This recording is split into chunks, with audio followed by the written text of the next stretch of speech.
Oke, teman-teman, kayaknya perkenalannya cukup singkat aja, mungkin teman-teman sebagian udah tahu kalau Mau ngapain kita nih? Hah? Mau ngapain? Mau main volley. Enggak, ngomong aja itu lagi pesen lemper. Sorry. Oke, lanjut. Jadi penulis, trainer, coach, pendiri Kata Hati Institute, penulis bukan bestseller, kayaknya bestseller tuh udah mega bestseller.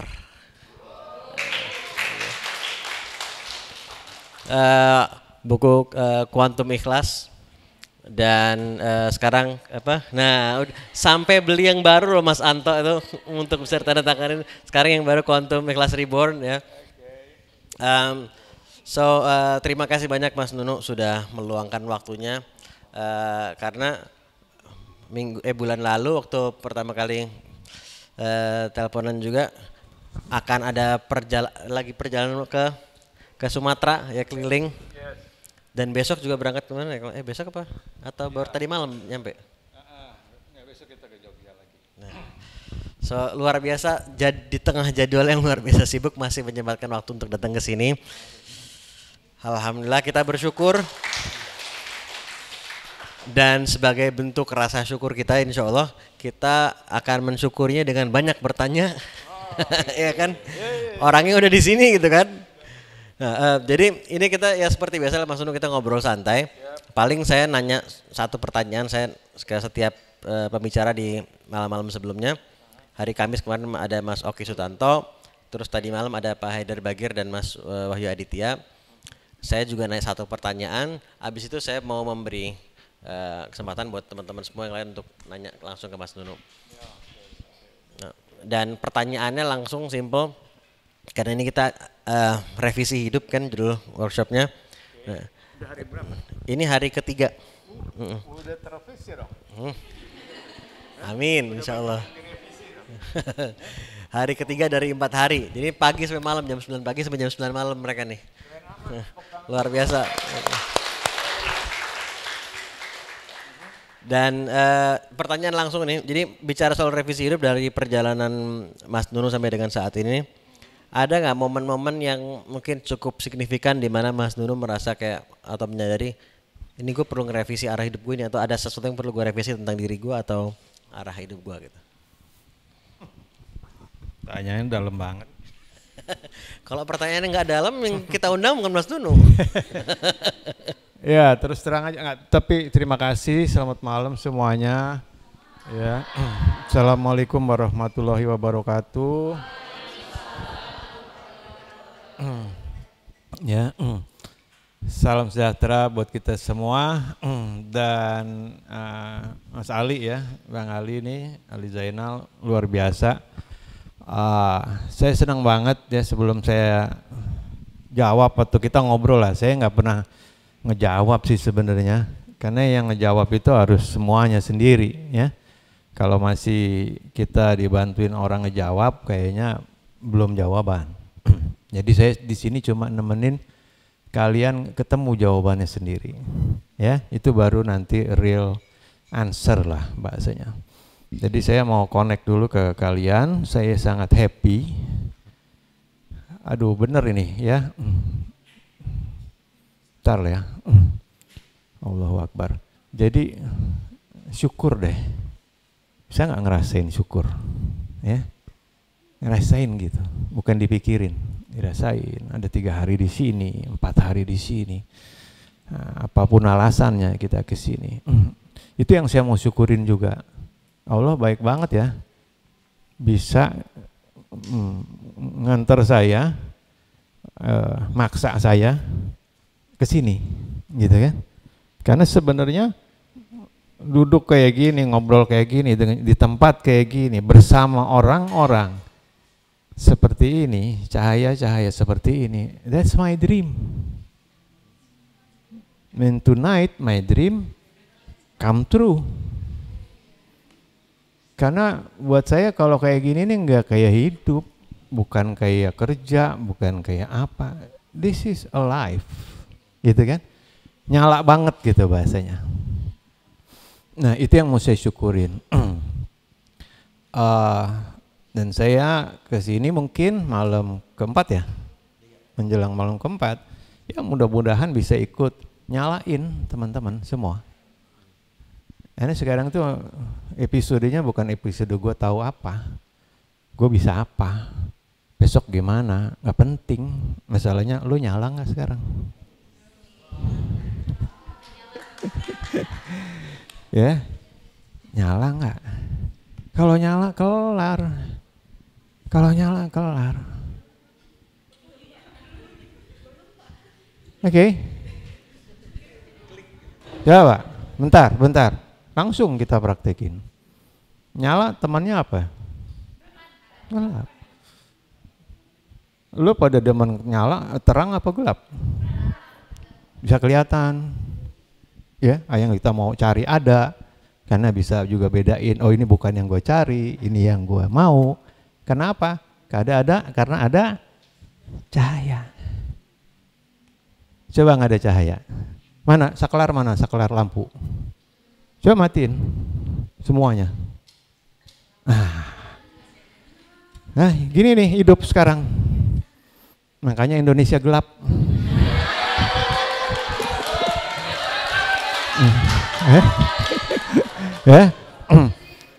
Ya, benar kan? Nah, tuh kan udah semua pada bicara. Nanti ya sebelum nyalain, saya mau kasih pengalaman langsung jadinya. Hidup kita selama ini, maka kita perlu revisi dan lain sebagainya, itu pendekatan yang bagus. Tapi persoalannya sekarang aja gue bikin lu diam aja susah. Karena kalian udah pada pengen ngomong sendiri karena nggak jelas ini apaan gitu kan. Maka yang berkuasa di tempat gelap ini adalah yang suaranya paling kencang. Ya kan? Yang lain, weh diam loh. Kiri, kanan. Gue yang tahu daerah ini. Padahal dia juga nggak ngeliat. Ngerti nggak? Terus kita yang dari kecil taunya diteriak-teriakin kan nggak berani bergerak. Mau ke kiri salah kayaknya, ke kanan salah kayaknya. Benar nggak? Maka semua yang teriak-teriak itu, yang juga nggak tahu mukanya sendiri, dia yang berkuasa. Dan kita menjadi copy paste orang-orang itu. Ngerti? Ini makanya bukan masalah pinter sama nggak pinter sama bodohnya. Di tempat yang gelap kayak gini kita bicara revisi hidup. Bukan masalahnya gue tahu apa buat ngapain di tempat gelap ini. Tapi, di mana saklarnya? Coba siapa yang tahu saklarnya? Nah, coba nyalain sekarang. Nah, kelar kan? Kelihatan lagi? That's it. Jangan salah nanya, jangan salah bahas. Kenapa gelap? Mestinya nggak gini, mestinya jangan injak kaki gue. Itu kan barang lo ini. Gelap. Nyalain dulu. Baru, oh iya maaf ya Pak. Ini bangkunya Bapak ya. Oh gue nggak boleh dagang di sini ya peraturannya kayak dan lain sebagainya baru kita tahu.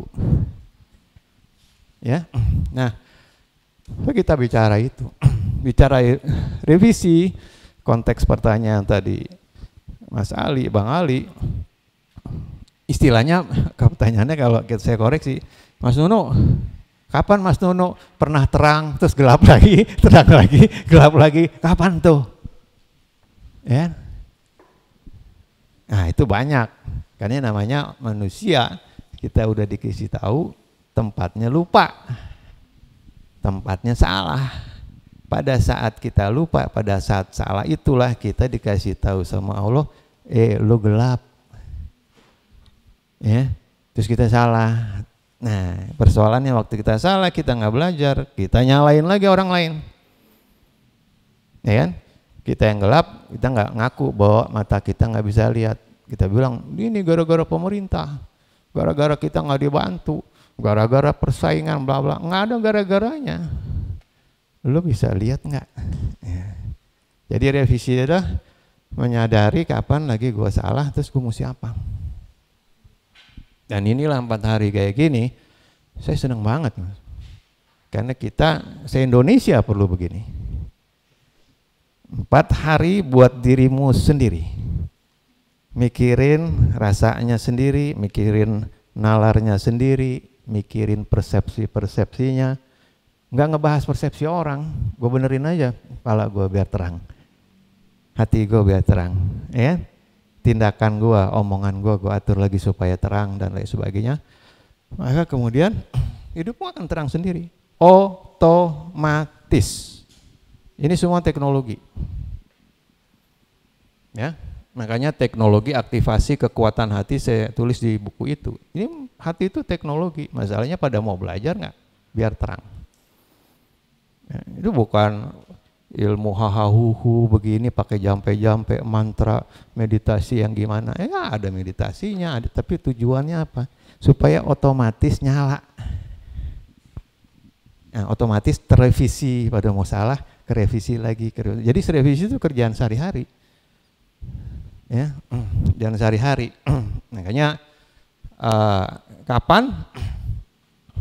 Oh sering banget, sering banget, ya. Karena bukan berarti kita kondisi benar itu pasti benar. Kita kalau lagi terang ngasih tahu sama orang yang gelap kan kita juga disalahin. Ya Bapak enak, udah gini, udah gitu. Ya gimana ngejelasin ya, gitu kan? Lalu kalau agama ada Rasul sebagai teladan, gitu kan? Ikutin sunnahnya gini. Kita harus ikutin Rasul. Ya dia mah Rasul. Kita apaan katanya? Nah terus buat apa dikasih teladan gitu? Ini ya? Ya itu dia contohnya. Apapun itu. Nah revisi sebenarnya selalu sadar. Insya Allah saya benar. Tapi gue nggak yakin kalau gue benar. Ya, dengan usaha kita, dengan kesadaran kita, keyakinan kita benar, tapi kita tetap buka ruang, ya, mungkinan akan saya salah. Mungkin saya. Artinya setiap ada masalah itu waktunya untuk revisi. Ya. Revisi, koreksi, terang lagi, kelar lagi nanti, jalan lagi, seret, sampai semua nanti dengan usaha-usaha kayak gini, itu semua pada terang. Ya, terang itu apa sih? Kalian ada yang perlu apa? Kalian ada yang perlu apa? Ada yang perlu apa? Kekurangan apa? Kalau dibahas kurangnya terus, nggak akan ada solusinya, betul nggak? Tapi yang kurang itu punya apa? Yang kurang ono bisa apa? Yang telat gini gimana apa? Itu yang dibahas, ketemu nanti. Ini ya. Jadi itu kita cuma milih mau solusi atau mau problem. Kalian pengen bener atau pengen kelar urusan? Pengen dianggap benar terus atau pengen urusan gue nggak ada, beres aja terus meskipun gue kadang-kadang dianggap gak benar. Ngerti nggak benar tuh artinya ngalah kali ya, atau orang nggak bergerak kita yang bergerak gitu kan. Karena kalau kita ada cahaya ya nanti semuanya akan beres. Jadi kalau ditanya kapan bro, banyak banget sih, ya banyak banget. Terus kita berproses kayak buku Reborn itu ya. Saya kan nulis awal tuh 2007, ya, nulis awal 2007, sekarang 2025 ya, 2024 jadi sekitar berapa tahun? 17 tahun ya. Jadi udah kayak males juga ngupdate atau apa gitu apa. Tapi kita lihat ternyata orang, maksudnya kita kan ya, Mas jangan gitu dong itu, dicetak ulang lagi karena ini ngobrol langsung aja. Gramedia itu ya, dulu kan mau Mizan juga yang nyetak. Ya, tapi pada saat itu kan tahu sendiri lah ya, akhirnya Gramedia meskipun kita bikin berapa kali baca buku lah di Mizan, akhirnya dia keteteran dengan, ya kan, nggak bisa ngerevisi cepat, ngupdate bisnisnya. Akhirnya buku saya yang sebenarnya buat mereka tuh banyak manfaatnya, juga terabaikan. Nah, kalau saya yang nggak keluar lagi ya untuk ngerevisi supaya ayo keluarin lagi kan gitu kan, nggak muncul. Jadi kemarin boleh dibilang saya terpaksa dalam tanda kutip memutuskan hubungan sama Gramedia. Karena saya cuma bilang, mohon maaf bapak-bapak, ibu-ibu, ini sahabat semua di sini. Cuma kita ini dari Sabang sama Merauke, pembaca buku pada minta nggak dicetak-cetak lagi, gitu kan? Akhirnya maaf ya saya udah terlalu lama, komplain lah, kita tariklah hak untuk nyetaknya. Wah baru tuh mereka, wah jangan Pak, ayo kita gini lagi, kita bikin ini begini. Udah telat lah gitu ya. Udah ilfil, ya saya revisi itunya ya. Saya harus berani katakanlah mutusin hubungan yang sudah tidak bisa diterusin ya. Meskipun dijanjiin apalagi untuk nyoba yang baru. Akhirnya anak muda, salah satu pembaca lama, anak muda juga yang akhirnya bisa sukses dan lain sebagainya, dia cetak. Ya kira-kira gitulah. Jadi revisi sih sebenarnya kerjaan sehari-hari. Kerjaan sehari-hari. Oke. Ini langsung aja ya. Siap. Langsung saya lempar ke Suha, langsung silakan. Ya. Oke, malam Pak. Siap.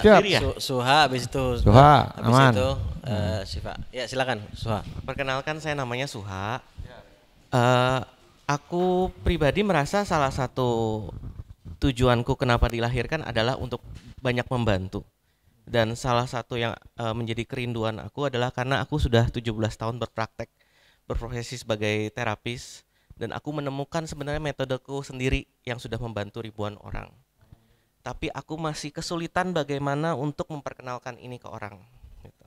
Apalagi pada saat kita menemukan metode, kita kan juga terinspirasi dengan metode-metode yang juga membantu kita. Tapi mungkin tidak sesuai dengan pengalaman hidup dan pola kita berpikir selama ini. Jadi mungkin ini pertanyaan untuk Pak RB Sentanu dan juga Mas Ali. Gimana cara kita memulainya? Baik secara teknis, what to do, tapi juga bagaimana mempersiapkan hati untuk memulai ini. Gitu. Karena mungkin teman-teman yang lain mungkin nggak metode, tapi juga mungkin akan menghasilkan sesuatu yang baru juga untuk diperkenalkan. Gitu. Ya, makasih. Oke, makasih Mas Suha. Langsung atau ya ini saya anggap Mas Suha ini apa ya? Inovator kali ya. Benar nggak sih? Ya kan? Terapi ya? Di bidang apa?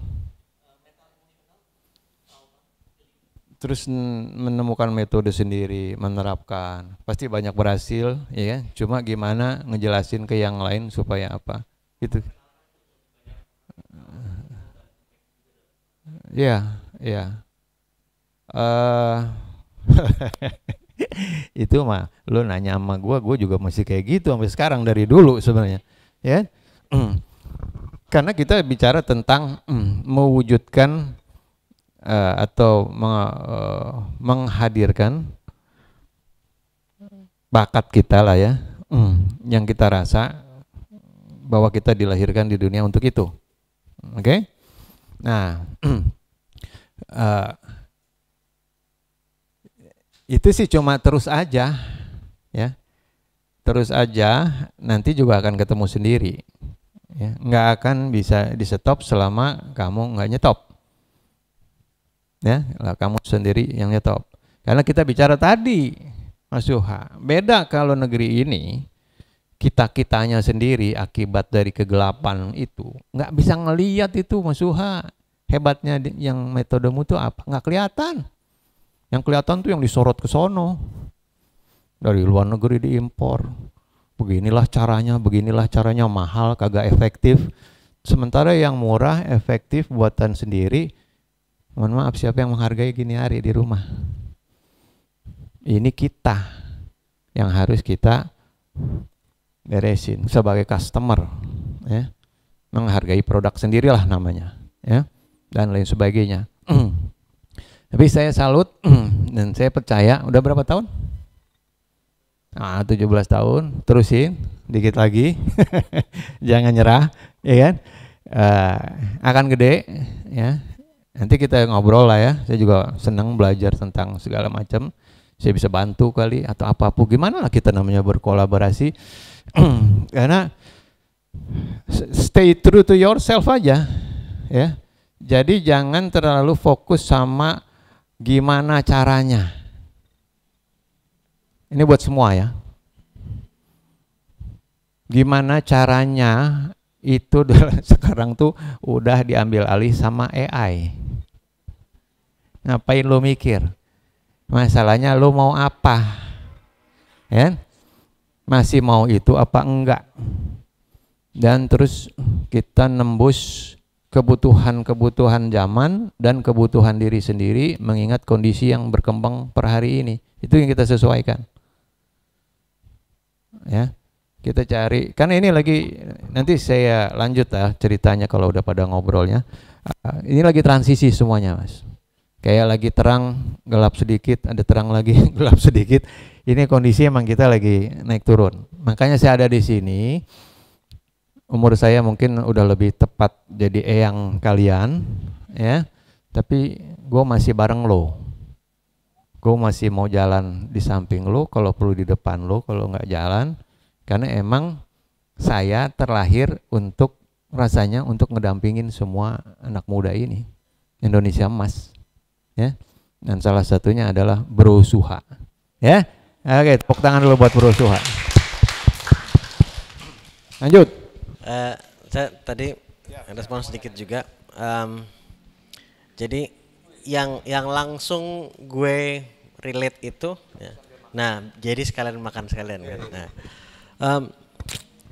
ya yang paling terasa tuh saat nulis buku kalau gue. Karena buku itu kan buku yang kedua itu kan gue tulis untuk market yang lebih luas. Wah, itu waktu mau mikir mau nulisnya aja sama kayak lo udah metode apa, masa iya di seluruh dunia ini gitu lu yang mau sok tahu banget bikin metode-metode gitu dari segitu banyaknya buku impor dan kebanyakan ya gitu kan, sama persis gitu gue ngerasa begitu. Tapi di sisi lain sebagaimana lu kan udah ada contoh-contoh klien lu juga yang alhamdulillah berhasil gitu kan. Nah gue juga merasakan hal yang sama ya, alhamdulillah dari klien-klien gue itu juga yang berhasil, ya udah jalan bismillah gitu. At the end of the day ya kita nggak akan tahu juga kan akan seberhasil apa kalau kita nggak memulai. Jadi saat dijalani itu ya insecure masih ada terus ya, kayak tadi gue bahas juga ya, sampai sekarang bahkan gitu kan. Tapi jalani, dan tadi benar yang Mas Nuno bilang, gue merasakan begini. Menurut gue ya, tentunya sisi strategi, sisi cara, teknik, how-nya gitu ya, itu penting betul. Tetapi pengalaman gue, at least gue melihatnya ternyata sisi belief kitanya itu lebih besar efeknya, gitu. Karena kalau kitanya beliefnya itu belum kita tanamkan dengan baik ya, atau masih banyak yang belief yang limitingnya itu, mungkin caranya udah bener tapi hasilnya nggak maksimal. Contohnya begini, contohnya paling gampang misalnya kita bicara public speaking gitu misalnya, teknik public speaking, kita bisa aja belajar teknik public speaking, saat berbicara intonasinya, terus pace-nya kan, terus apa body language-nya kan, lo pelajari itu semua. Tapi lu masih merasa kayaknya gue nggak bisa tuh, misalnya kayak gitu, sehingga saat kita menerapkan tekniknya juga nggak maksimal kan? Apakah salah tekniknya? Enggak gitu. Jadi strateginya kan udah bener tuh kita pelajari tuh. Tapi jika saat kita menerapkan strateginya kita masih ada yang perlu kita beresin di dalam dulu gitu kan, akhirnya hasilnya juga nggak maksimal. Nah jadi soal how to-nya akan banyak. Dan akan ada melalui naik turunnya, tapi ketika mulai mau bilang ngeberesin kayak gimana, tapi ngerapihin kali ya, ngerapihin belief gue yang menghambat itu dan menanamkan yang baik juga, belief yang membantu, yang bermanfaat, itu efeknya terasa sekali gitu. Apakah sudah sesukses yang diharapkan? Belum gitu. Tapi mensyukuri juga yang ada tentunya ya. Tapi mensyukuri sembari kita juga melihat potensinya sebetulnya masih lebih besar. Jadi sambil apalagi ya, gimana lagi gitu. So itu sih kalau dari perspektif gue juga. Selanjutnya tadi Husna, silakan. Habis itu Syifanya mana hilang? Ya, silakan. Baik, terima kasih Pak atas kesempatannya. Saya termasuk salah satu penggemar Bapak yang dimana saya mempunyai buku Bapak mengenai tentang zona ikhlas gitu ya. Dan juga buku quantum learning gitu. Bukunya online. Nah, yang ingin saya tanyakan itu mengenai tentang mungkin ini salah satu revisi, bukan revisi hidup tapi revisi tentang rasa ikhlas gitu. Nah, kebetulan di tahun lalu saya telah kehilangan orang tua saya gitu. Nah, yang ingin saya tanyakan itu kan dalam kehilangan tersebut pastinya membutuhkan rasa ikhlas gitu Pak. Kan ikhlas itu kan tidak mudah gitu. Dan bahkan membutuhkan beberapa usaha gitu. Nah, saya terkadang memiliki penyesalan atau saya mungkin udah ikhlas, tapi rasa penyesalan itu selalu ada gitu. Kayak seandainya orang tua masih ada gitu, atau kayak seandainya ibu masih ada atau ayah masih ada, saya mungkin bisa kembali hal tersebut lagi gitu. Nah, yang ingin saya tanyakan adalah apa sih yang perlu direvisi gitu dalam hal tersebut mengenai tentang kehilangan tersebut yang menyebabkan penyesalan. Terus pertanyaan kedua, Sorry, satu ini pertanyaan. berhubungan Pak. Apa latar belakang Bapak menulis rasa ikhlas tersebut? Kenapa dua-duanya bukunya mengenai tentang ikhlas gitu? Kenapa nggak tentang revisi hidup atau revisi lainnya gitu? Terima kasih.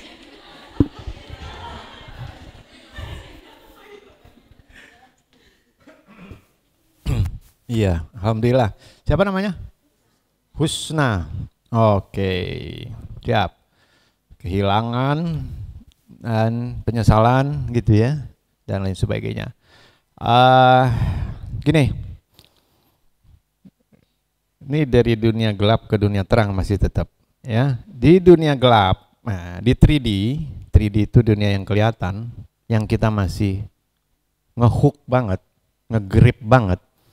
Itu terlalu percaya bahwa yang terlalu disuruh percaya bahwa yang ada itu yang penting. Jadi bapak masih ada, kalau aja ibu masih ada, gitu kan? Nah, padahal dunia itu ada dan tiada, nempel jadi satu. Oke? Iya, dibilang dia nggak ada, tapi sebenarnya dia juga ada. Di mana tuh adanya? Nah, itu di dunia 5D, itu di hatimu, itu di rasamu. Jadi kalau kamu pikiran, kalau fisiknya bapak masih ada, saya kan bisa begini. Nggak usah fisiknya, kamu adain aja di sini, bapak itu ada. Bapak ngeliatin saya, kelakuan saya, wah pak, udahlah, ya kan? Buat bapak mah saya begini, gitu loh. Kan nggak usah jadi nyesalnya, karena kamu masih fokus sama adanya, badannya. Padahal bapak itu ada jiwanya, yang nggak pernah nggak ada, atau ibu, ya, semua kita lah, ya. Jadi dan switchnya situ, jadi shifting. Zamannya terjadi disrupsi. Untuk shifting, fokus sama yang ada, harus diurus baik-baik. Tapi kalau dia udah nggak ada, juga jangan khawatir karena dia tetap ada. Secara kuantum, dia nggak pernah pergi, energi nggak pernah hilang, dia cuma berubah bentuk. Di mana dong saya tangkapnya atau saya ketemunya? Di hatimu. Kita nyekar, tapi di hati ada terus. Selama di hati ada, oh bapak tuh senangnya tuh saya kalau begini. Ya udah pak, saya begini deh, bismillah, doain ya pak ya. Maju. Jadi bukan penyesalannya, tapi kenapa keberadaanmu sama dia itu diminta apa. Itu yang tinggal diwujudin. Ya. Nah, kalau kamu bisa ke situ, beres. Nah, jadi kenapa ikhlas? Karena apapun urusannya, nanti yang begini yang saya omongin tadi itu bagian cara kita untuk bisa mengikhlaskan. Ya, bahwa yang ada Kalau lagi nggak ada ya udah kita ikhlasin aja. Tapi ternyata secara kuantum ikhlas, kuantum itu nggak hilang juga. Kalau saya sadar dia masih ada, masih saya bisa berdoa, titip sama Allah, masih terhubung dan lain sebagainya. Rasa itu kamu dan orang tuamu itu masih ada dan terus ngedoain kamu, itu yang kamu pegang. Itulah kenapa harus ikhlas. Ikhlas punya orang tua masih ada, dan ikhlas kalau semua orang tua kan akan dipanggil juga termasuk kita. Ya sudah, kita juga siap ikhlas. Gitu. Ya, Husna? Ketangkep nggak? Oke, good. Saya mau nyambungin pertanyaan itu sedikit, karena tadi Husna sempat bilang tapi kan ikhlas itu kan sulit. Nah, saya ingat waktu kita ngobrol di podcast tuh, Mas Nun tuh pernah bilang ikhlas tuh gampang banget. Boleh nggak ceritain lagi perspektif tentang ikhlas itu gampang? Karena sebagian besar orang kan melihat ikhlas tuh kayak salah satu hal yang paling sulit gitu kan. Kemarin Dani alumni kita juga kan nanya pasal saya tadi malam, gimana sih biar ikhlas? Nah sekarang kan gue bilang tunggu sekalian ada pakarnya datang. Nah kok bisa sih Mas Nunu bilang ikhlas itu gampang? Boleh nggak ceritain lebih jauh? Iya. Ikhlas itu apa sih ikhlas itu? Kan nggak ngapa-ngapain. Kenapa saya bilang gampang? Karena ikhlas itu nggak ngapa-ngapain. Nggak usah dipikirin, nggak usah diapain, dihadepin. Terus apa susahnya nggak ngapa-ngapain? Yang susah kan mikirin emang gue nggak salah nih nggak ngapa-ngapain, bener nggak? Kan harusnya kalau begini kan gue harus ngapa-ngapain. Nah sementara seumur hidup kita udah ngapa-ngapain dan nggak ngapa-ngapain juga, nggak ada apa-apanya gitu. Coba sekali-sekali lo nggak ngapa-ngapain deh. Percaya sama yang maha ngapa-ngapain, besok dia ngapain kita. Nah itu yang nggak berani orang jalanin. Jalanin sejam, jalanin 2 jam, jalanin sehari, seminggu, 2 minggu, lama-lama jadi kebiasaan. Gue mau ke Bandung, ntar nginep di mana ya? Emang gue pikirin gue berangkat aja. Sumatera kemarin saya berangkat ya, Swana Dwipa. Saya pikir cuma berapa hari, jadi 19 hari nggak pulang-pulang. Ya, ada lagi, anak kebentuk. Allah sama alam itu kayak kesini loh. Karena kita cuma ikhlas, happy, bersyukur, dan sebenarnya sampai akhirnya mau pulang, udah deh itu kayak buku sendiri, nulis sendiri gitu ya. Dan kita kayak ngerasa jadi penanya. Nah itu jadi kalau bilang gampang, mungkin analoginya Allah ini yang nulis, ya, mau tulis cerita lewat kalian sebagai salah satu pena. Nah lo kan cuma begini-begini doang. Ya udah kan apa susahnya? Yang susah kan pas disuruh ke sini nggak gitu Allah. Gini, nah itu yang bikin susah. Jadi gampang, asal kita mau digoyang. Kadang-kadang waktu digoyang ke kanan ke kiri, orang lagi ke atas gitu, tarikannya Allah narik kita ke bawahan, karena emang diperlukan garis ke situ. Kita bilang, lu kok begini? Padahal lo lain nanti sama yang itu. Gambar lo lain, tulisan lo lain. Aku lagi tulis. Nah itu yang maksudnya gampang. Jadi dengan kesadaran, dengan ilmu lah ya, ilmu 3D dan ilmu 5D yang komplit, yang komprehensif, terus kita jalanin dengan sadar. Nah kan saya bilang ikhlas itu gampang, ikhlas itu cuma ngelepasin doang. Ya, gitu. Nah ini pada bingung nih, gue ngelepasin gak ya? Kelihatan, itu hanya perlu latihan, ya. Itu perlu latihan sampai akhirnya kita percaya itu. Karena ini kan masih 1 Muharram ya, 2 Muharram ya, tahun baru, udah harus baru mindsetnya ya, mindset Islam tapi yang baru, yang terbaharukan, yang itu yang menyala ya. Apa sih, bukan baru dibikin-bikin baru, yang baru itu sekarang adalah balik lagi lo percaya sama Allah doang udah. Emang lo bisa apa?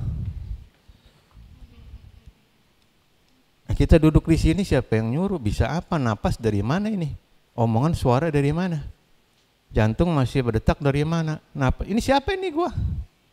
Kalau Allah nggak izinin semua napas masih ada. Paham nggak? Terus ya gua kan masih ini kan gua. Ya elah, itu namanya nggak sadar. Ya. Jadi itu yang namanya Islam yang baru, itu Islam yang menyala, yang sadar.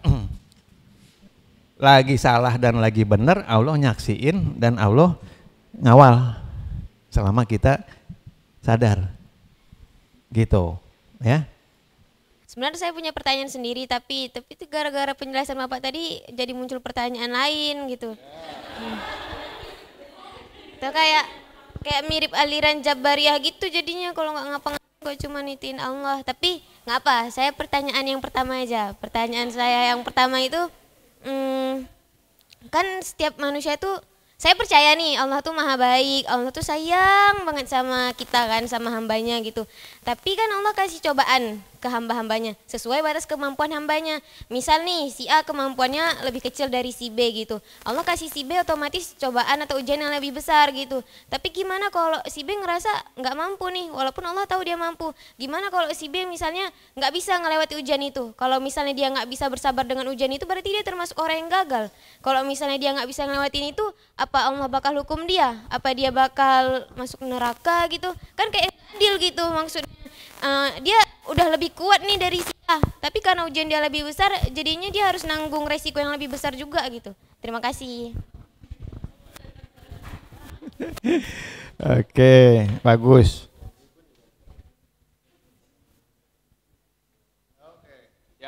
Ya. Oke. Saya baru dengar itu ada aliran Jabariyah.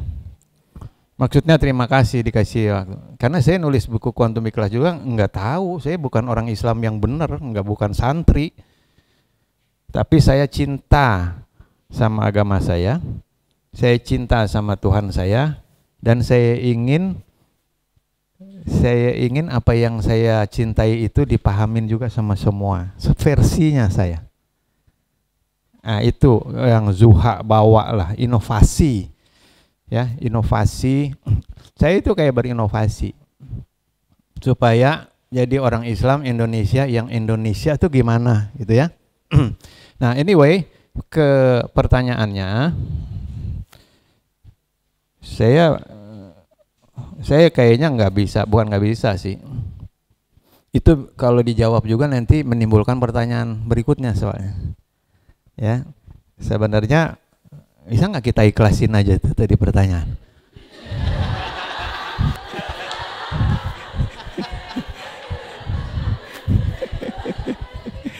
Ya gini, apakah nanti dia masuk neraka? Kalau begini, apakah dia surga? Apa ini? Ya Allah, itu kan pertanyaan buat Allah, bukan buat saya gitu. Ya, jadi bisa nggak kita ikhlasin aja? Kita happy jalanin. Yang kemudian ya kita lihat ya. Karena buat saya, karena ini menyangkut pemahaman ya, yang keyakinan kita terhadap Tuhan dan kehidupan, yang saya tagih nih sama diri saya sendiri, hari ini saya berasa nggak ayat itu menyala dalam hidup saya. Bukan saya benar karena menurut saya dan kiai saya ngomong begini, maka yang nggak ngomong kayak gue itu dia salah. Enggak gitu saya. Ada nggak hari ini ayat apa tentang apa yang iya gue temu tuh. Bener loh nih ayat nih. Buat saya sendiri, nggak sih umumin juga. Oh bener Al-Quran. Oh bener hadis ini. Oh bener ini. Jadi kebenaran itu buat saya.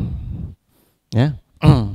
Nah jadi kalau yang tentang tadi istilahnya mungkin kita tanyanya, Pak kalau saya nggak kuat ya ngejalanin ujian ya itu gimana, saya masuk neraka apa enggak kan gitu kan. Bukan ke orang lain. Nah di situ bicara tentang belief lah ya, belief.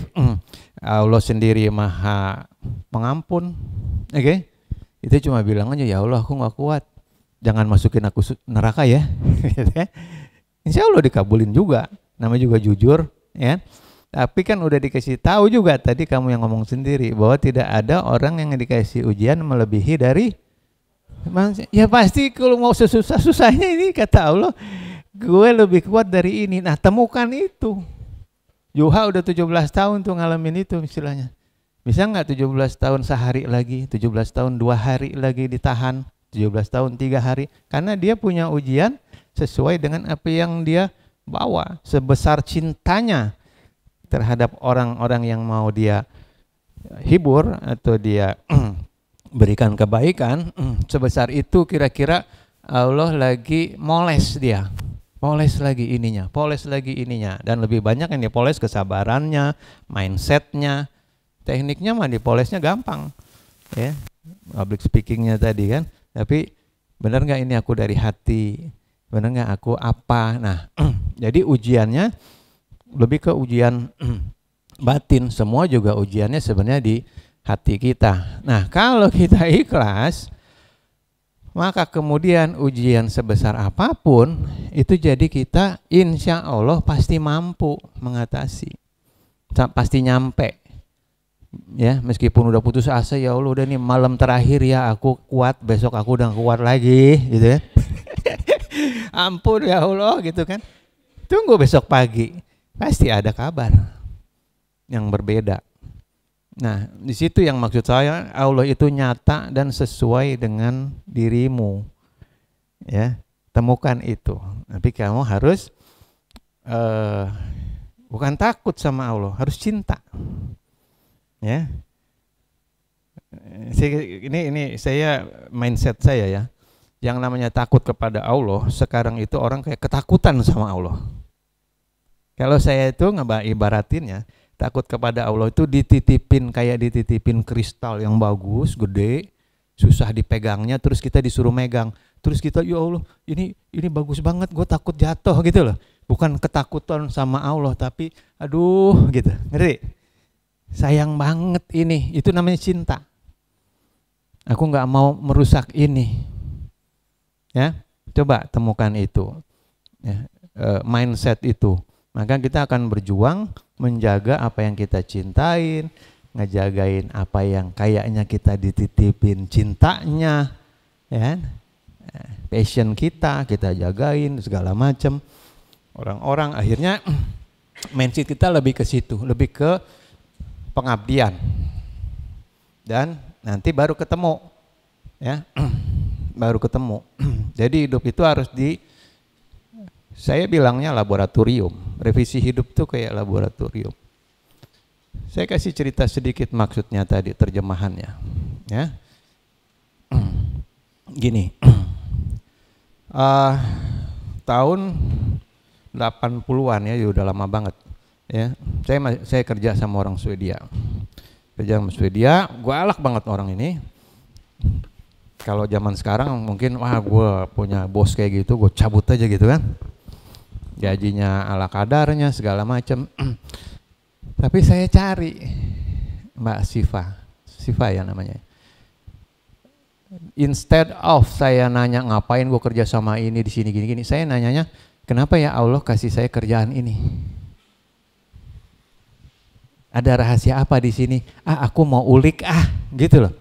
Akhirnya saya cuma nyoba-nyoba aja iseng, nge-lab dalam bahasa sehari-harinya itu buat saya, di-labin. Orang pulang jam 5, kabur jam 5 kabur. Saya lihat dia pulang malam, saya ikutin. Dia belum pulang, saya nggak pulang. Ya, nggak bilang juga, bos saya masih di sini, enggak. Saya cuma ikutin sampai dia perhatiin saya. Kok kamu kalau pulang malam terus? Ya, akhirnya baru saya bilang, kalau kamu belum pulang, saya belum pulang. Kenapa kamu gitu? Kamu kan nggak ada urusannya direct sama dia. Enggak, just in case you need something, somebody, I'm here. Gitu aja kan. Nah, saya ngoprek lah di kantor saya. Jauh, saya cuma AE, dia kan owner gitu. Nah, suatu malam saya dengar dia teriak-teriak di telepon. Zaman telepon masih pakai begini tuh. Akhirnya dia banting. Terus karena dia lagi kesel, saya samperin.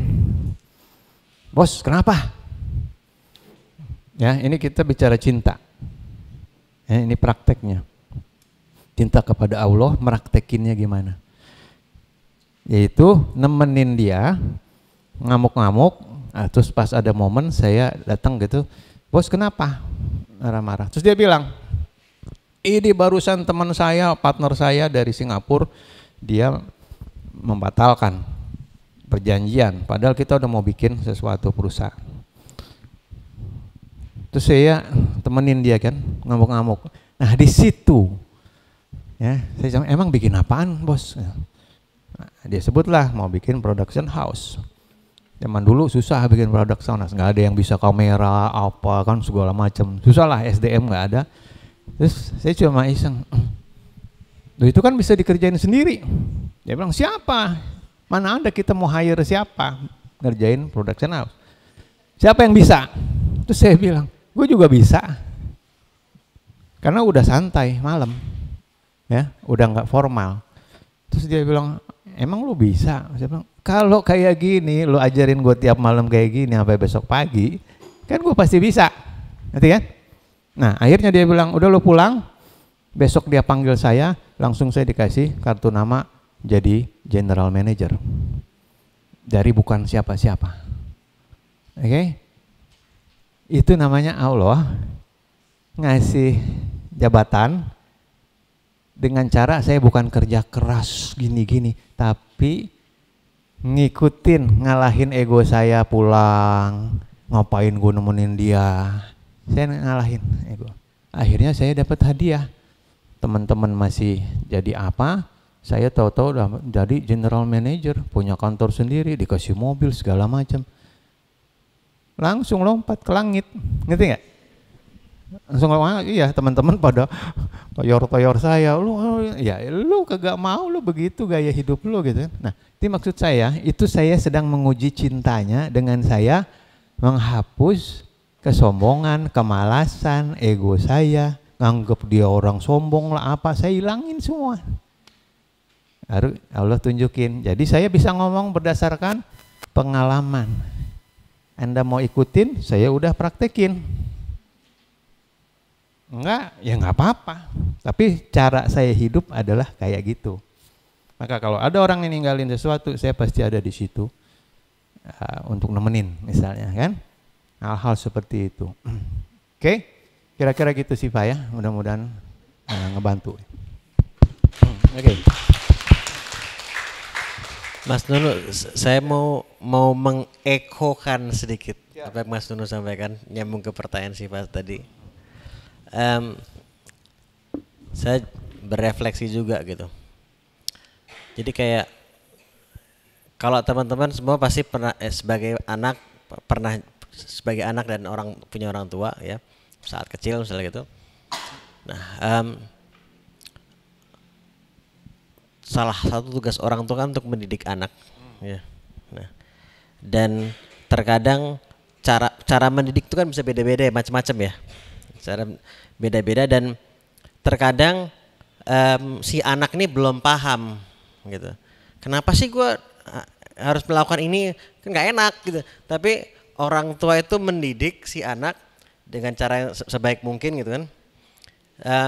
Dan cara mendidik yang mungkin si anak belum tentu suka, tapi karena orang tuanya tahu itu akan baik untuk si anaknya nantinya gitu kan.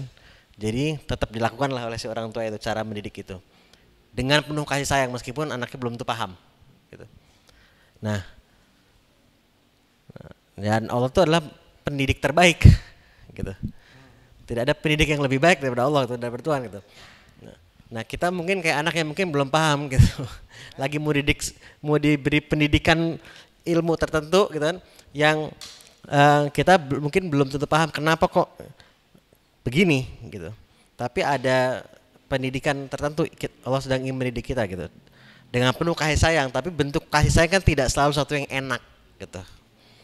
Nah itu, dan kemudian satu lagi yang saya juga terpikir adalah ini saya diajarin juga sih tentunya, dan terus berusaha untuk menanamkan. Kayak yang tadi Mas Nuni bilang, kadang ada ayat-ayat tertentu yang kita merasa connect gitu kan, tek gitu, versi kita sendiri aja interpretasinya, tapi kita merasa iya banget nih gitu kan. Nah Termasuk ayat yang tadi Siva juga bilang bahwa ya Allah tidak akan memberikan kita cobaan atau ujian di luar kemampuan kita gitu kan.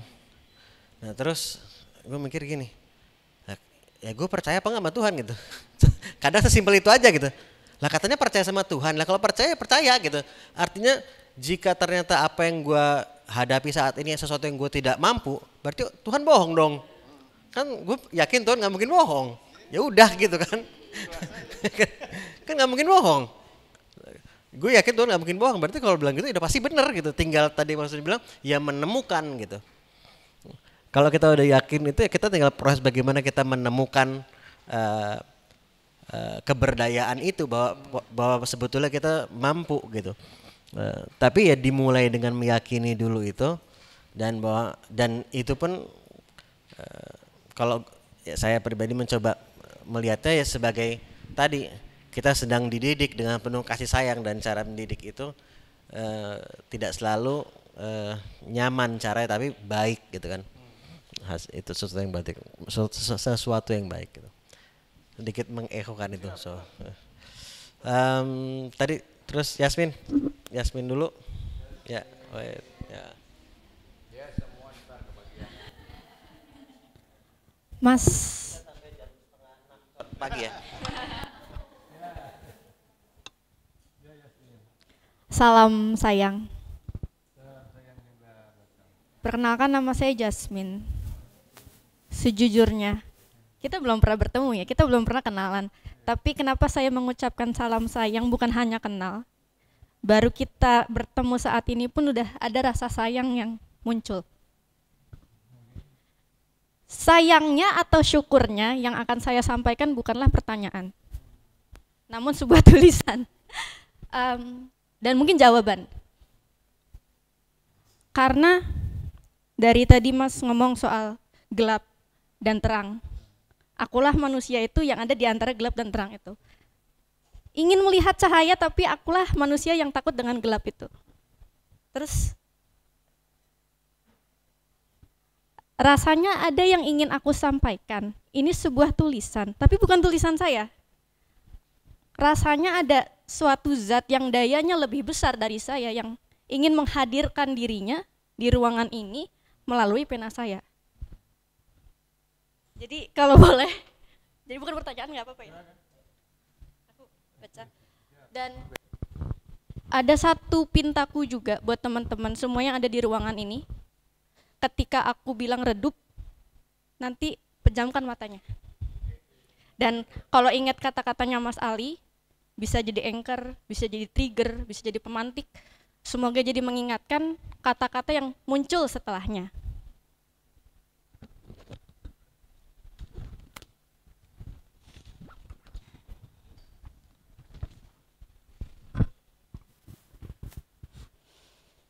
Tulisan ini dimulai dengan doa. Semoga cahaya selalu mengiringi kita. Namun, dikala sangkala meredupkan dunia, semoga binar mata inilah yang menjadi lentera. Semoga petir dan guntur sangkala lah yang akan menjadi pertanda. Tulisan ini dimulai dengan doa. Namun tulisan ini diakhiri dengan fakta. Kemanapun diri ini akan mengembara, bekal yang akan aku selalu bawa adalah cahaya, sangkala. Makasih Mas.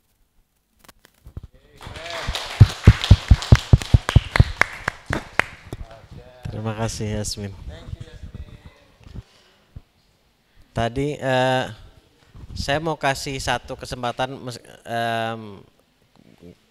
buat Dani, meskipun dia dari batch 1 tapi udah merequest dari kemarin datang sini lagi mau minta satu kesempatan untuk bertanya, jadi gue kasih kesempatan untuk Dani dulu ya.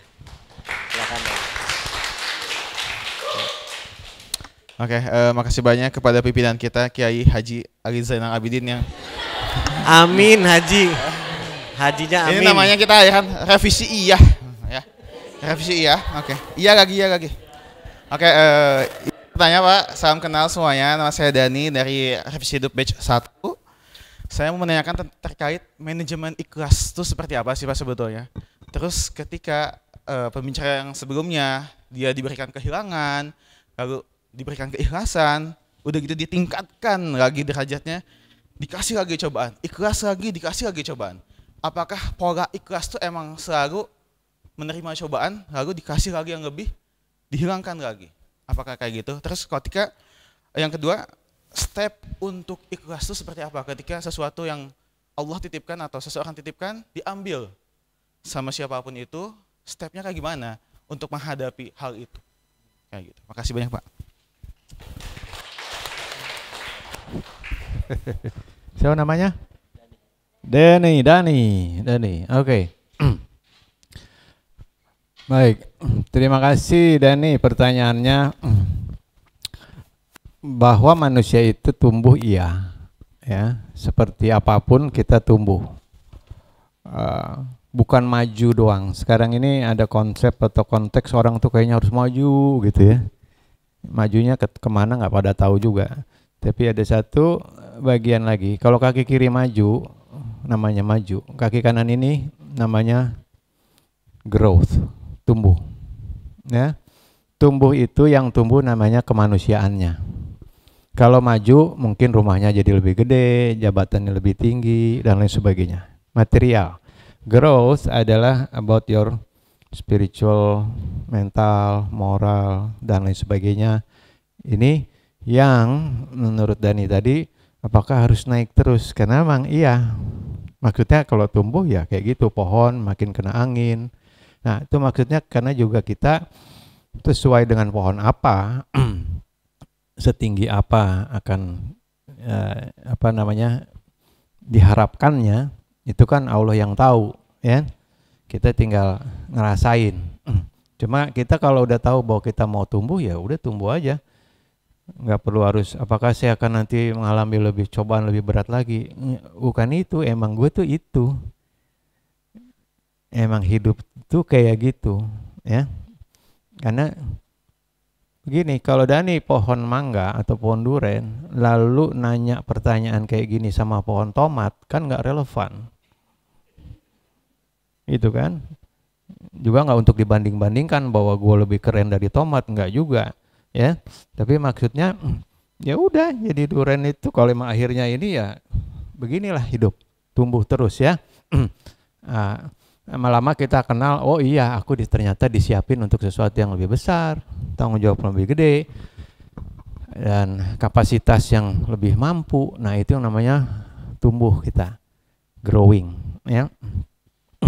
Satu. Yang kedua, apa tadi, dikasih terus hilang gitu ya pertanyaannya. Dikasih konsep ikhlas gimana? Konsep ikhlas adalah emang ada selain Allah di dunia ini? Nggak ada sebenarnya.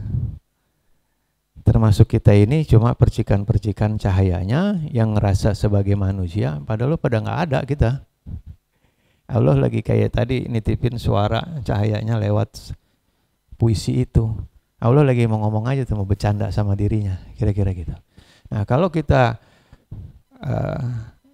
juga bisa merasakan itu atau mengapresiasi itu, maka kemudian apa yang hilang? Nggak ada yang hilang. Gitu. Nah di kuantum itu diadopsi atau diadaptasi atau diterima atau dijelasin. Makanya saya dorong ngerti ikhlas, ngerti dulu ilmunya kuantum. Kalau pakai Newtonian yang bisa hilang, ada dan nggak ada, nggak ngerti lo ikhlas. Tapi kalau kuantum, ya, yang fluid, kapan kamu bilang ada dia ada, kamu bilang nggak ada dia nggak ada, itu bahasa kuantum soalnya, ya. Itu akan sesuai dengan Allah bilang, aku akan menyesuaikan diriku dengan apa yang kau sangka tentang aku. Kalau kau sangka rumahmu kebakar itu adalah karena aku mengujimu, apa aku menyiksamu, ya itulah yang kau dapat. Tapi kalau kamu mau rubah itu menjadi sebuah berkah, masih yang bikin narasi yang membahagiakan, itu juga yang kamu akan dapat. Nah, disinilah kecerdasan orang yang tumbuh, gitu Dani, ya. Jadi yang direvisi itu selain kaki kirinya cara-caranya, tapi kaki kanan itu makna-makna yang terus kita kaji, kita bawain, kita incorporate dalam personalitinya kita. Nah, makanya kamu nanti kalau jadi orang kaya, waktu jadi orang kaya itu memang kaya gitu. Kaya pengalamannya, kaya pemahamannya, kaya cahayanya. Ya emang dia kaya gitu. Nah, itu yang saya promosikan untuk generasi emas itu yang seperti itu. Ya, jadi kayak gitulah Dani. Apa itu?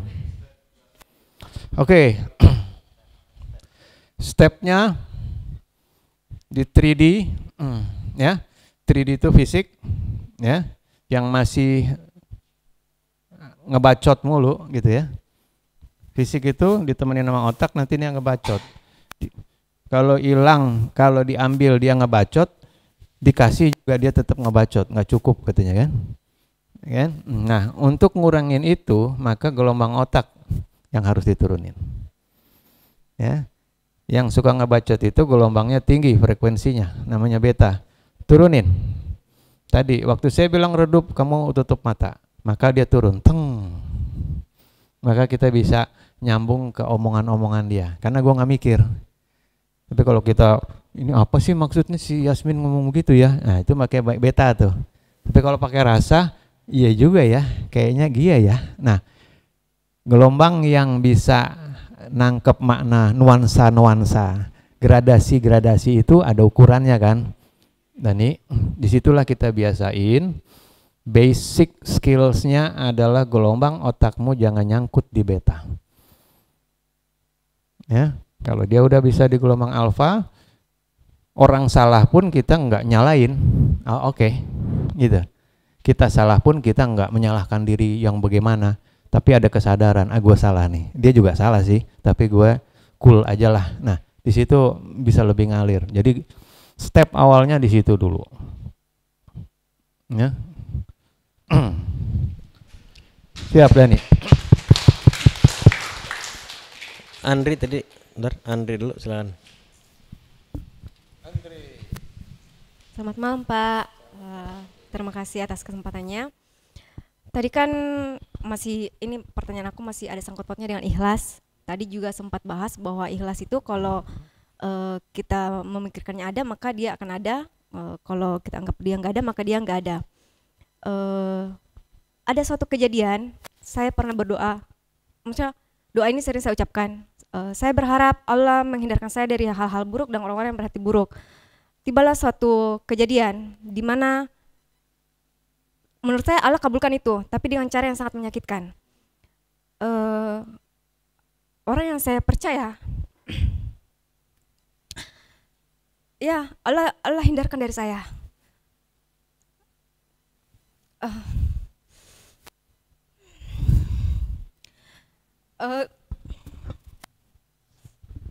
Dibandingkan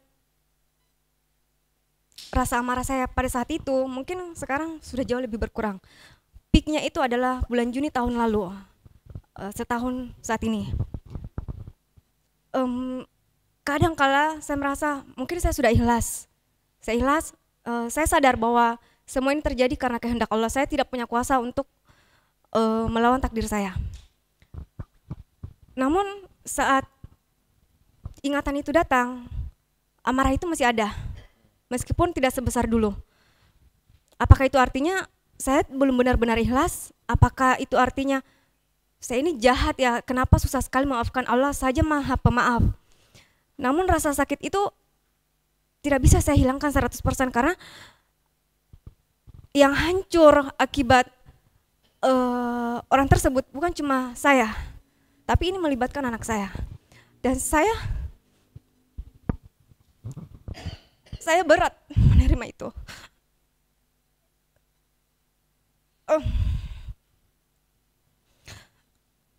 Jika yang sakit aku, it's okay. Tapi anakku gak salah. Kenapa dia harus menanggung hal yang bukan kesalahan dia? Ini yang bikin saya berat untuk benar-benar maafkan orang ini. Saya tahu saya harus maafkan, tapi saya belum bisa. Apakah saya jahat? Apakah saya tidak bisa ikhlas? Tapi saya sadar bahwa karena kejadian ini, saya keluar dari zona nyaman saya. Sampai saya berada di sini. Namun jujur, rasa sakit itu masih ada. Karena yang terlibat bukan cuma saya. Kalau dari pandangan Bapak, menurut Bapak, seperti apa? Apakah benar saya belum bisa ikhlas? Apakah memang dalam diri aku memang jahat gitu kan?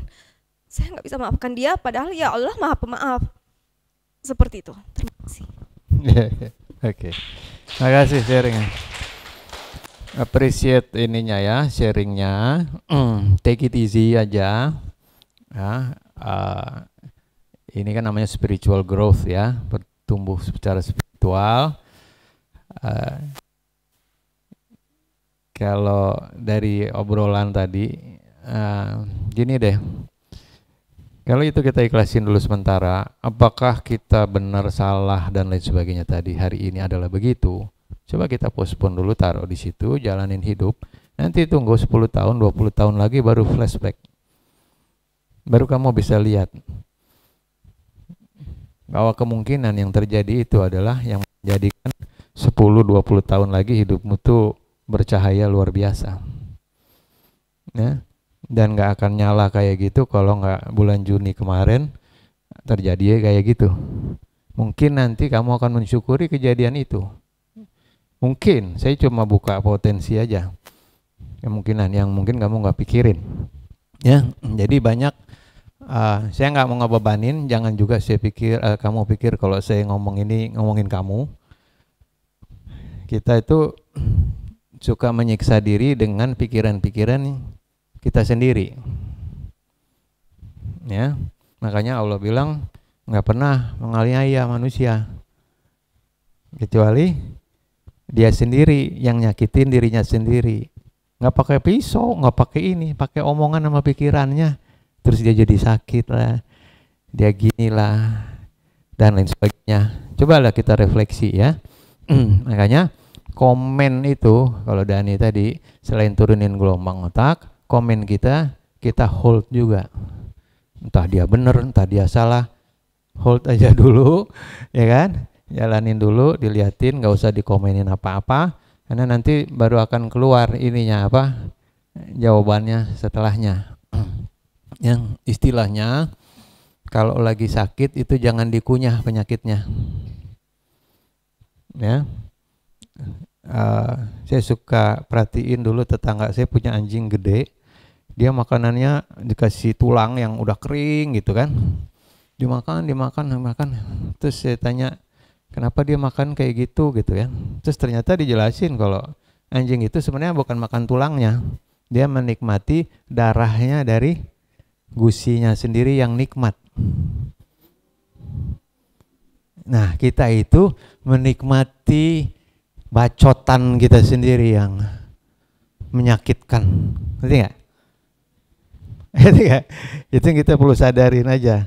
Ya, kita bisa bilang, dialah, jelaslah menurut pasal ini, pasal itu dia jelas positif yang salah. Ya udah jangan dibacotin lagi, ditambahin yang akhirnya makin menyakitkan kita misalnya ya. Termasuk mohon maaf, anakmu ya mungkin memang udah perlu dia tahu itu sekarang. Yang menurut kamu kan nggak perlu anak itu tahu. Misalnya ya, benar secara parenting apa juga salah lah ya. Tapi kalau kita kembaliin sama Allah, Allah adain dia di situ, dia dengar itu, dia tahu itu, ya Allah juga izinin itu terjadi. Maka apapun yang kamu khawatir tentang anak itu bisa gimana, ya kamu doain aja semoga nggak kayak gitu. Saya titip sama Allah, gitu ya. Dan kamu koreksi, kamu rawat, ya. Intinya take it easy, cuma memang ada ada trauma yang perlu diadres ya, yang perlu solusi, bawah sadar lah ini ya, bawah sadar penderitaan di sini. Karena bawah sadar kan selain bikin kita sukses, kan juga bikin kita menderita. Nah itu ada yang perlu diadres ya, termasuk dengan menurunkan gelombang otak misalnya, itu mengeluarkan itu nanti ya, ngeluarin tiap hari. Lama-lama bukan kayak kita 6 ya, atau nggak bisa ngerasain, tapi energi yang kekunci itu dia terikhlaskan. Jadi ikhlas itu ngelepasin energi gelap yang kejebak di dalam jiwa kita. Energi gelap tuh omongan kita yang salah, gitu kan? Ditambah sama pukulan dia ke kita, kita tambahin gitu, kejebak, gitu ya. Nah, kalau kita ikhlas itu kita lepasin energinya itu, ya. Nah, baru nanti dia akan healing lah bahasanya kan. Terus nanti hidupnya jalan lagi. Saya kira itu sih ya. Dan no problem. Sekarang kayak gini, umurmu berapa sih kira-kira? 32 kan? Saya 63. Jadi boleh lah ya saya kasih tahu bahwa you will be okay. No problem. Anakmu juga akan okay selama ibunya kayak gini, tetap gaul sama semua teman gini, sama Ali. Insya Allah aman. Oke, thank you.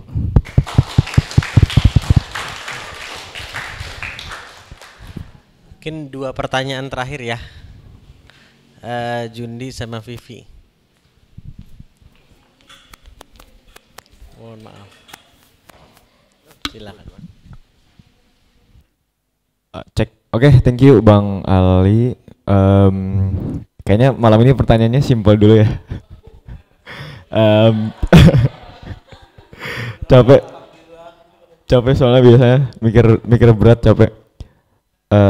Dan sebenarnya ini lagi ngantuk suara habis, tapi nanya biar lebih semangat dikit. Ini mungkin manajemen energi yang dimaksud Bang Ali, gue nggak tahu. Ya, pertanyaannya gini Mas, ini pengalamanku pribadi barusan ku rasain kemarin sama hari ini. Kan event residiv itu ada semacam affirmation letter ya? Ya ada itu tuh, ada semacam kertasnya. Jadi nah, orang bisa ngambil. Jadi hari pertama aku ambil tulisannya I am peace with my past. Saya damai sama masa lalu saya gitu. Hari ini, hari kedua kan ini ya? Hari ketiga. Hari kedua sama hari ketiga, bukan hari pertama sama kedua. Hari kedua sama hari ketiga. Karena hari pertama belum nyentuh sama sekali, karena ngerasa nggak mau kecanduan sama hal itu. Biasanya kita kan punya self belief yang beda-beda ya. Kalau aku begitu, dan hari kedua ambil dapet itu karena pas banget hari kedua lagi bahas soal masa lalu. Kita lagi ngegali masa lalu kita, soal talent, soal apa yang udah kita lakuin, high moment dan low moment kita kayak gimana gitu. Dan hari ini saya ambil isinya sama, padahal saya bawa pulang yang kemarin. Ada buktinya dalam tas. Dan pertanyaanku adalah, menurut Mas memandang fenomena ini sebagai apa gitu? Apakah merupakan pertanda kalau saya tuh masih belum ikhlas sama masa lalu, atau punya masalah yang wadidaw gitu dan nggak bisa diselesaikan, atau seperti apa gitu? Ini mungkin agak random sih, cuman kan ringan ya. Terima kasih.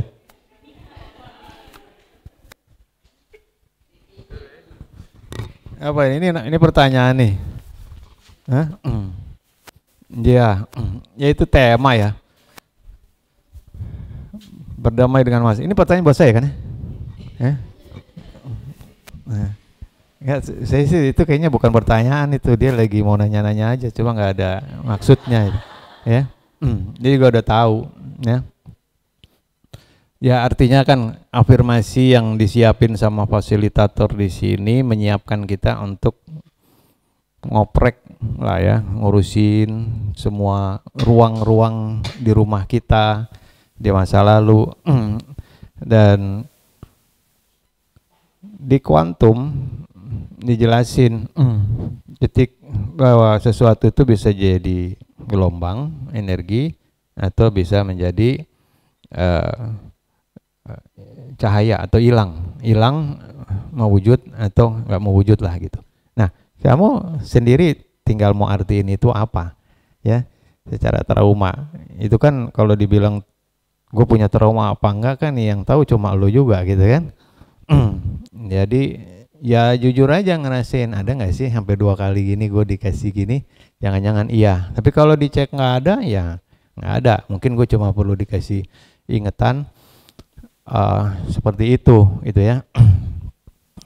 Nah, apaan sih bentuknya sebenarnya? Sedikit ngulas tentang trauma masa lalu, itu bukan tentang kejadian kayak tadi aja, tapi tentang apapun yang ketika kita jalan lalu timbul, duh gue bisa nggak ya, nah, ini bener apa enggak ya, ada hold gitu ya, ada rem gitu ya, itu body kita ada trauma, bahaya loh di situ, ada rekaman apapun, itu yang mesti kita aware ya, untuk tetap waspada, tapi ya jalanin aja terus sampai akhirnya kita tahu bahwa sebenarnya gue yang punya rasa itu yang harus lebih sadar tentang rasa itu mau ngasih apa. Ya. Ketika kita masuk ke sesuatu, mau kemana aja, ngapain aja, lalu ada set badan kita kayak sek gitu, itu ada trauma lah. Badan kita punya rekaman yang bilang lo jangan ke sana, ngerem. Nah, trauma gitulah, nggak usah yang terlalu bagaimana gitu kan. Masih ada nggak? Kalau ada itu yang mungkin maksudnya afirmasinya, berdamailah sama yang kayak gitu. Jadi ngapa-ngapain nanti ngalir gitu maksudnya. Ya, gitulah. Oke. Thank you. Yes, terima kasih. Tadi Vivi ya, Vivi. Ah?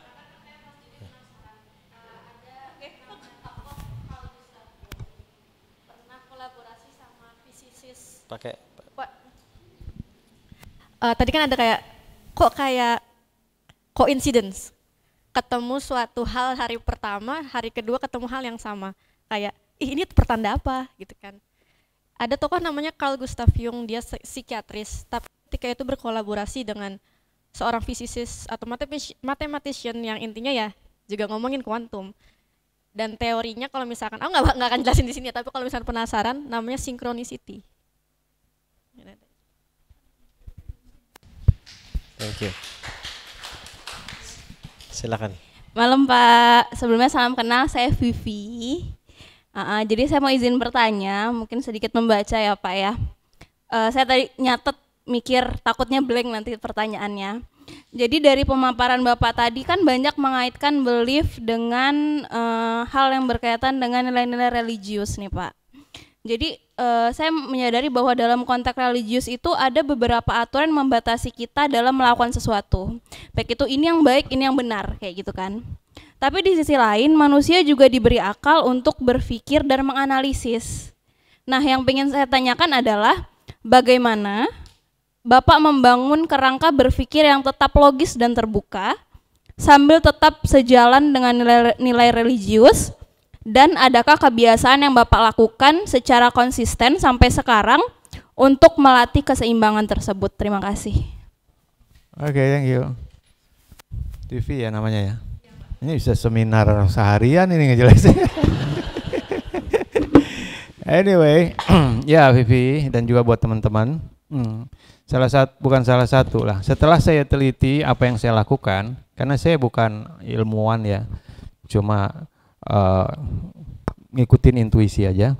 Ternyata ada 3 komponen yang kalau mau dipelajarin yang membuat saya jadi seperti ini dan mungkin berguna karena saya tuh lagi nyari. Jadi orang Indonesia itu secara kontemporer hari ini itu gimana sih gitu kan supaya bisa berfungsi. Ada 3 komponennya. 1 spiritualitas. Intisari agama itu sebenarnya spiritualitas ya. Yang kedua adalah science ya. Yang ketiga adalah culture, budaya kita. Dan Indonesia sangat atau harusnya kuat di situ dan mensinergikan, mengintegrasikan tiga hal itu dengan kuat. Ya, itu yang saya lakukan. Jadi kalau saya ditanya, maka saya akan ada jawaban sainsnya, ada jawaban spiritualitasnya, agama, dan ada jawaban culture-nya juga. Ya, dan itu yang membuat saya selamat terus sekarang, mau dari Papua sampai Aceh, ngadepin apa, karena orang Indonesia itu psikologinya didekati seperti itu. Oke? Nah, disitulah yang saya tekunin. Culture, makanya kemarin saya ke Swarna Dwipa ya, Pulau Emas 19 hari, karena mendalami lagi kan. Sainsnya ya semampunya, spiritualitas. Nah, so dari tiga itu akhirnya saya susun kan jadi Quantum Ikhlas. Dan patternnya apa setelah saya pelajarin? Ya, salah satu sumbangsi saya yang saya merasa kalau saya meninggal kayaknya inilah yang saya tinggalin. Itu sekarang pun belum banyak yang tahu meskipun saya udah umumin. Ya, itu namanya panca sadar. Panca sadar. Ya. Jadi apa sih supaya Bapak bisa selalu seimbang? Satu, ya, gini dulu deh, Pancasan gini, ya, coba semua gini. Ini kita ngomongin panca sadar, buat ngerevisi hidup juga. Oke, nah, panca sadar ini kayak gini, ya. Coba begini, set, ya, jempol, 4 harus ketutup, 1 ngadep ke atas. Lu jempol. Siapa yang di atas? Siapa yang di atas? Siapa yang di atas? Oke, ini saya nanya di Indonesia nih, saya tanya sekali lagi. Siapa yang di atas anak-anak Indonesia? Allah, Tuhan. Kalau saya nanya di Perancis, belum tentu keluar itu. Ngerti nggak? Saya nanya di Hong Kong, orang nggak bilang di atas itu Tuhan. Mr. Yong atau apa, kan gitu kan? Tapi orang Indonesia, kalau mau dibilang jempol, 1 lu harus tahu yang di atas, lu harus sadar Tuhan. Nomor 1 itu dulu. Kelarin hidup lu sama Tuhan. Bukan ngapalin, tapi kenal nggak lo sama dia. Private and confidential. Oke? Itu panca sadar. Siap.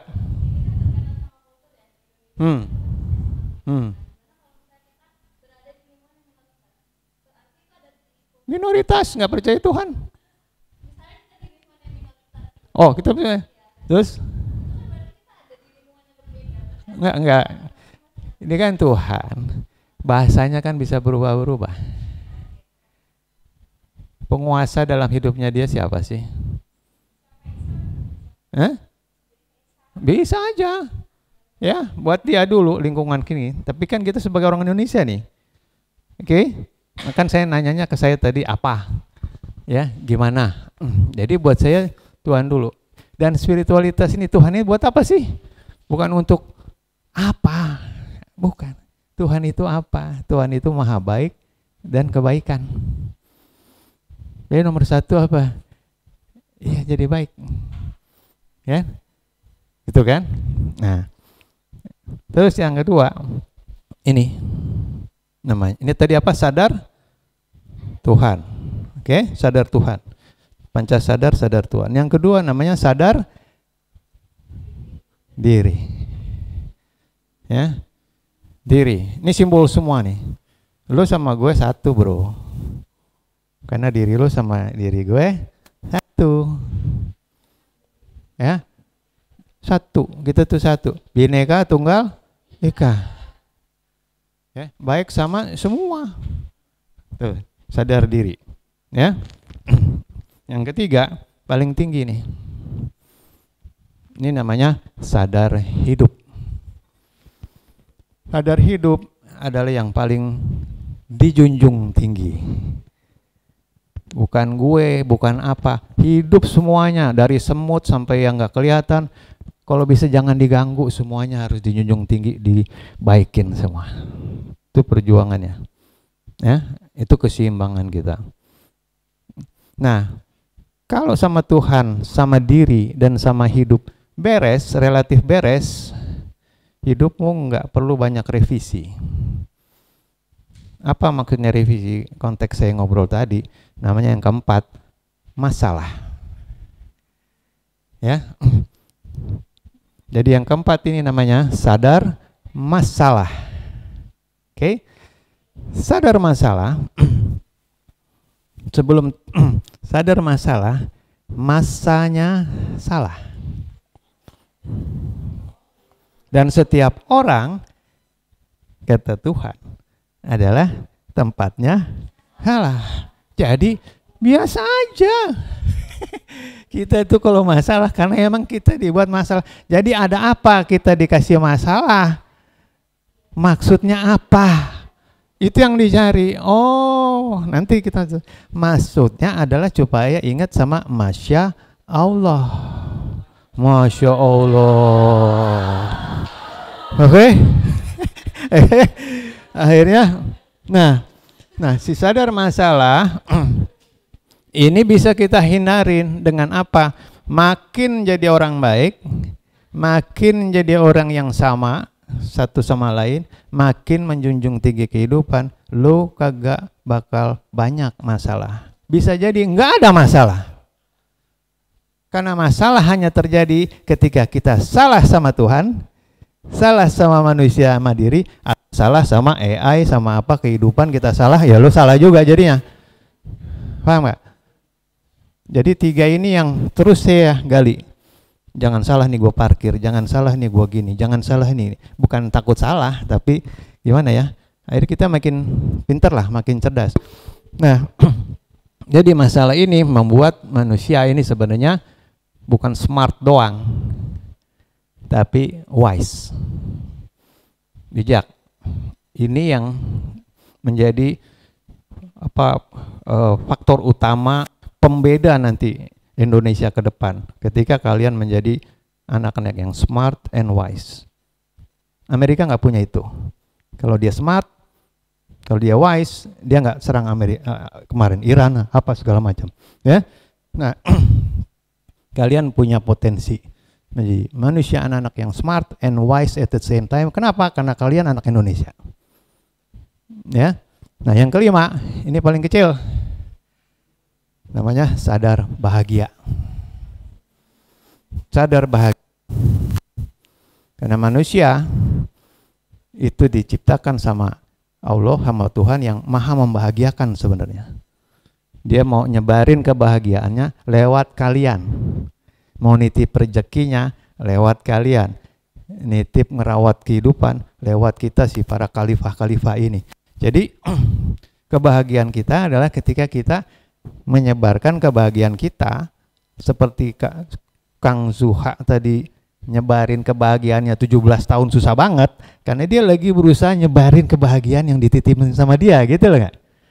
Nah semua juga lagi berjuang, gue tuh bahagianya bikin masakan gini-gini, jadi situlah perjuanganmu, pengen bikin bahagia, pengen bikin bahagia. Nah ini namanya sadar Tuhan, sadar diri, sadar hidup, sadar masalah, sadar bahagia.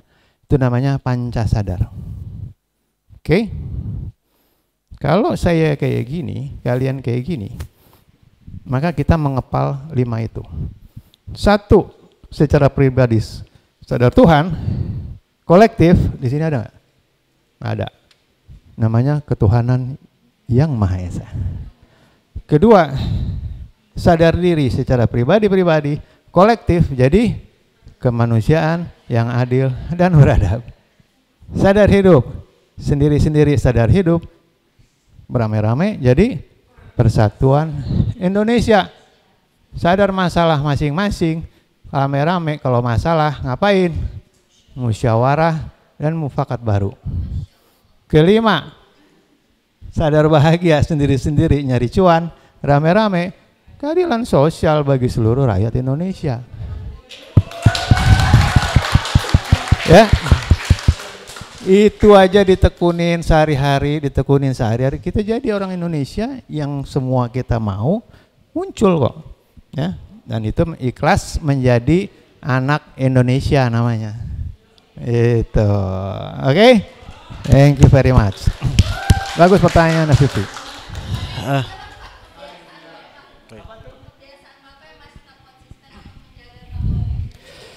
Kebiasaan saya begini. Ini praktek. Satu, nurunin gelombang otak. Ya. Mau tafakur, mau meditasi, saya pakai brainwave, nyiptain brainwave, bisa ya, di-download, didengerin, nurunin gelombang otak secara ini. Postingan saya terakhir hari ini juga tentang itu di Instagram saya ya. Yang kedua, ini langsung aja. Ini kan udah habis sekali kita mau ngobrol ya. Ya. Adalah saya itu lagi mau ke sini tadi diawali dengan cahaya karena saya sebenarnya yang kita bicarakan ini adalah how to be enlightened being. Bagaimana kita semua bukan hanya menjadi manusia biasa yang namanya tubuh 61 kg ini, tapi menjadi makhluk cahaya. Makhluk yang menerangi, makhluk yang terang. Kenapa? Kayak tadi Pancasadar itu kita apal itu, kita jalanin itu, kita cuma pengen jadi penerang aja. Ada yang ribut, kita lerai, kita rangkul, kita kasih, kita apa, kita selarasin. Karena kalau semua udah terang, semua jadi juru penerang, ya kan? Maka semua terang, solusinya keluar sendiri kok. Ya, tapi kalau sekarang kayak gini, maka kita jadi gelap. Nah, untuk di dalam dirimu, saya cuma mau bilang, ruhmu itu bentuknya apa sih? Bentuknya cahaya. Ketiupkan ruhku, ya, nafasku, secara kebendaannya, bahkan mulai beredar di YouTube ketika di sel telur terjadi detik keberapa ada ledakan, pernah lihat nggak? Ada cahaya yang tas masuk, gitu ya? Terekam kamera cahaya itu, ya. Itu dia, tas masuk situ. Nah, cahaya itu bisa nyalanya gimana? Tadi ingat sama Tuhan, ingat diri, hidup begini, terus kita gali gitu, maka yang ada tuh badan kita itu magnetnya itu nyala, lu nggak perlu pinter, lu nyala, lu happy, lu ikhlas, lu bahagia, lu bersyukur, lu sabar. Kesini dia seneng sama gue, kesini dia seneng, padahal gue cuma ikhlas, sibuk, happy, bahagia, mikirin Tuhan, mikirin ini, gitu loh maksudnya. Apa susahnya? Nggak perlu AI suruh ngapain nanti, nerusinnya. Nah, bisanya gitu gimana? Jangan banyak mikir. Banyak apa? Banyak ngerasa. Ini saya tutup sama inilah. Pancasadar. Kenapa bisa nanti klop? Ini adalah sadar Tuhan. Nah, dibalik dulu lah. Yang terakhir tadi apa nih? Sadar bahagia. Oke? Maka manusia komponennya yang paling dasar dan paling nggak penting, tanda kutip ya, itu namanya raga. 5R ya. Kalau ini ada Pancasadar, ini ada 5R. Komponen manusia yang paling rendah, paling jauh, paling luar namanya raga. Oke? Di dalam raga atau yang punya raga, di atasnya raga ada yang namanya R kedua, namanya rasio. Oke? Dan kita semua hasil penjajahan supaya kita hanya merasa lu tuh raga dan rasio doang. Ngerti nggak? Yang tiga nih belum saya keluarin. Ini kebenaran berikutnya. Cahaya dari sini. Oke? Maka kita semua ribut kekurangan ini itu karena kita baru pakai 2 kecerdasan dasar. Badan sama pikiran, logika. Oke? Maka kebiasaan saya apa yang saya bangun?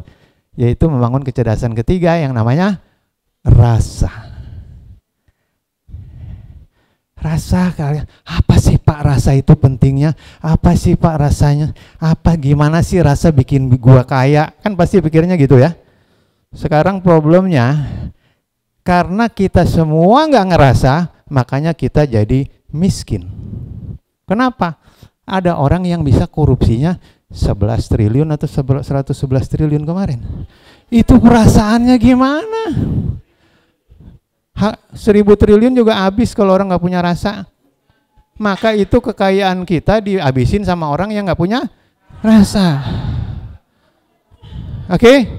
Kalau dia punya rasa kayak kita semua, mau gitu kita korupsi 11 triliun, 100 ya kagak. Sadar karena tadi sadar hidup, salah lah yang begitu. Tapi dia tuh nggak bisa ngerasa bahwa itu salah. Ini gimana ngejelasinnya? Oke? Nah, jadi ngebangun rasa. Gimana ngebangun rasa? Jangan semua dipikirin, semua itu dirasain. Kalau saya mikirin uang, saya nggak punya uang, saya rubah uang itu uang, tapi uang itu juga nggak ada, dia itu energi doang. Kalau mikirin uang, daripada mikirin uang, tarik uang itu napas. Kalau gua masih napas, maka gua punya uang. Ngerti ya? Ya udah, uang, napas gua, enak gua. Jadi nggak kebawa dari mana, kapan bisa kebayar, nggak usah. Karena masalah itu kerawat sama kita masih mikir gimana, kapan ya, gimana. Ya udah kata Tuhan, ya gimana lo? Kapan ya kapannya lo? Kalau gua mah kasih terus, tapi kan kamu yang ragu terus. Maka kita harus nggak peduli sama masalah kita, yaitu ngerasain apa yang kebutuhan kita tuh kayak mengalir aja, kayak banyak gini. Ya, mikirin uang adalah mikirin napas. Selama gue napas artinya gue punya uang, udah titik tidur. Dari mana besok? Emang gue mikirin. Yang maha memberi siapa? Udah, ngapain? Lu tinggal ke sana, ke sini, yang penting bener. Pancasadar tadi muncul nanti. Tuhan. Oke, itu rasa. Zaman apa kita masuk ke sana? Sekarang kita mau rame-rame. Kenapa saya nemenin kalian semangat? Karena kalian mau saya antar ke yang keempat, namanya ruh. Ruh, itulah jati dirimu. Kamu adalah makhluk cahaya yang bersosok ruh, atau ruh yang bersosok cahaya. Rasain, bisa ngerasain nggak? Rasain aja, gue tuh kayak lampu pokoknya. Gue kayak lampu, kemana-mana gue terang.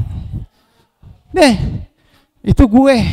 Rasain itu gue, rasain itu gue. Kalau gue ada masalah, gue kesana juga nanti terang. Ngerti ya? Itu bypass otak, gimana caranya, gimana. Gak usah rasain, udah gitu. Maka itu namanya prasangka. Aku akan sesuaikan, kalau lo nyangka gitu, gue juga gitu aja, gampangnya kata Tuhan. Di situ nanti kita main ketemu. Ruh, R-U-H, Radiant Unified Holistic. Cahaya yang menerangi secara unified semua. Nggak ada minoritas, mayoritas, apa semua gue terangin. Gitu ya. Yang kelima, makanya dia terpisah tetap. Ini namanya Rab.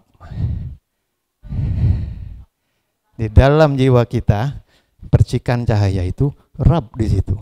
Pernah kita terputus sama Tuhan? Nggak pernah sedetik pun. Disitulah sumber cahaya, di atas cahaya, masuk ke ruh, ke rasa, rasio, ke raga. Revisi hidup. Beresin semua ke situ, semua sukses. Terima kasih. Assalamualaikum warahmatullahi wabarakatuh. Waalaikumsalam warahmatullahi wabarakatuh. Tepuk tangan sekali lagi dong teman-teman.